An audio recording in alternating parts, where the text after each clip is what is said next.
और आज की सबसे बड़ी खबर, पंजाब में बीती रात 3 घंटे के अंदर 2 धमाके हुए।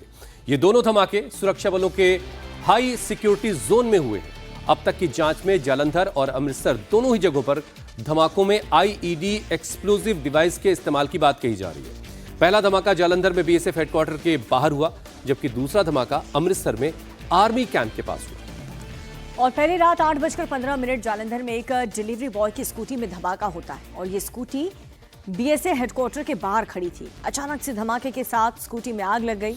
सीसीटीवी फुटेज में ये दिख रहा है कि जिस वक्त ये धमाका हुआ उस वक्त एक शख्स स्कूटी के पास से भाग रहा है और इस धमाके से बीएसएफ के हेडक्वार्टर कैंपस की दीवार को नुकसान पहुंचा। अभी इस धमाके की जांच चल रही थी कि जालंधर से करीब 100 किलोमीटर दूर अमृतसर में भारत पाकिस्तान बॉर्डर इलाके में आर्मी कैंप के पास एक और धमाका हुआ। जिस जगह पर धमाका हुआ वो अटारी रोड पर आर्मी और बीएसएफ दोनों के कैंप के आमने सामने है। इन दोनों धमाकों का कोई कनेक्शन है आपस में या नहीं, अभी पुलिस इस मामले की जांच कर रही है, लेकिन दोनों धमाकों की जांच की जा रही है और बहुत जल्द नतीजे सामने आने की बात भी की जा रही है। ये तो तस्वीरें आपको दिखा रहे हैं और जांच करके ये पता लगाने की कोशिश की जा रही कि क्या इन दोनों ही धमाकों का आपस में कोई कनेक्शन है। बड़ी खबर, जालंधर में बीएसएफ पंजाब फ्रंटियर हेडक्वार्टर के बाहर हुए धमाके की जिम्मेदारी खालिस्तानी संगठन ने ली है। खालिस्तान लिबरेशन आर्मी ने ली। इस संगठन ने एक पोस्ट शेयर करके धमाके की जिम्मेदारी ली है। हालांकि पुलिस इसकी पुष्टि नहीं कर रही। इस पोस्ट में लिखा गया है कि डीआईजी संदीप गोयल और उनका परिवार टारगेट पर है। इतना खून बहाएंगे कि सब कुछ लाल दिखाई देगा। यह हमला ऑपरेशन नवा सवेरा का हिस्सा है। पोस्ट में लिखा गया कि धमाके का वीडियो जल्द जारी किया जाएगा। तो देखिए, पहला धमाका जालंधर में रात 8:15 पर एक स्कूटी में होता है और ये स्कूटी बीएसएफ हेडक्वार्टर के बाहर ही खड़ी थी। जिस स्कूटी में धमाका हुआ वो गढ़ा इलाके में रहने वाले गुरप्रीत सिंह की है। ये शख्स डिलीवरी बॉय का काम करता है। मंगलवार शाम को वो बीएसएफ हेडक्वार्टर के अंदर पार्सल देने आया, लेकिन हेलमेट न होने के कारण उसे अंदर नहीं जाने दिया गया, जिसके बाद उसने बीएसएफ हेडक्वार्टर से करीब 50 फीट दूर स्कूटी खड़ी की और अंदर चला गया।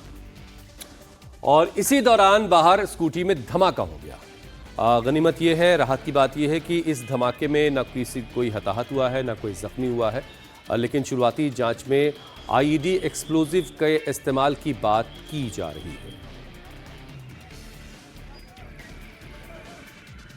पंजाब बीएसएफ फ्रंटियर हेडक्वार्टर के सामने आईईडी ब्लास्ट होता है और जिससे पूरा तंत्र है वो हिल जाता है। इस वक्त मैं बीएसएफ हेडक्वार्टर पंजाब फ्रंटियर के बिल्कुल सामने खड़ा हूं और ये गेट है, मेन गेट, और उसके साथ ही आप तस्वीर देखेंगे तो ये आप तस्वीर देख रहे हैं तो यहाँ पर एक ब्लास्ट होता है जिससे इस स्कूटर के पर खच्चे उड़ जाते हैं और ये कि पूरे का पूरी जो वारदात थी वो एक सीसीटीवी कैमरे में कैद हो जाती है।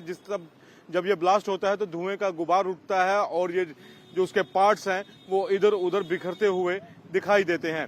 हालांकि सीधे तौर पर जो ये स्कूटर का जो मालिक था, गुरप्रीत नाम है इसका, वो डिलीवरी बॉय है, उसके इन्वॉल्वमेंट जो है वो सामने नहीं आई है अभी तक। ये बताया जा रहा है कि एक संदिग्ध जो है वो यहाँ से जाते हुए दिखा है, वो कुछ पैकेट फेंकता है और जैसे ही वो पैकेट फेंकता है कुछ देर बाद ब्लास्ट हो जाता है और इस स्कूटर का जो है परखच्चे जो है वो उड़ जाते हैं। जहां जहां कैमरे की नजर जाएगी दिन के विजुअल्स हैं और आप देखेंगे कि हर जगह ये स्कूटर जो है पूरी तरह से टूटा हुआ दिखाई देगा उसका। और जालंधर के बाद अमृतसर में भी धमाका हुआ है। अमृतसर में भारत पाकिस्तान सीमा के नजदीक खासा इलाके में आर्मी कैंप के बाहर मंगलवार की रात 10:50 पर जोरदार ब्लास्ट होता है। पुलिस के मुताबिक शुरुआती जांच में यह पता चला कि बाइक पर सवार 2 नकाबपोशों ने विस्फोटक को हवा में उछालते हुए आर्मी कैंप की तरफ फेंका और ये विस्फोटक जब दीवार से टकराया तो जोरदार धमाका हुआ। धमाके से आर्मी कैंप की चारदीवारी को कवर करके एक टीन शेड लगाया गया था वो ढह गया और दीवार को भी नुकसान हुआ है। पंजाब के अमृतसर में खासा कस्बे में आर्मी कैंप के धमाके के लिए आईईडी के इस्तेमाल की आशंका के बाद ऑपरेशन तेज कर दिया गया। आर्मी ने अपनी खास टीम को मौके पर उतार दिया है। पंजाब पुलिस की फॉरेंसिक टीमों के साथ भारतीय सेना का बम निरोधक दस्ता और खास एक्सपर्ट्स की टीम पूरे इलाके का मुआयना कर रही है।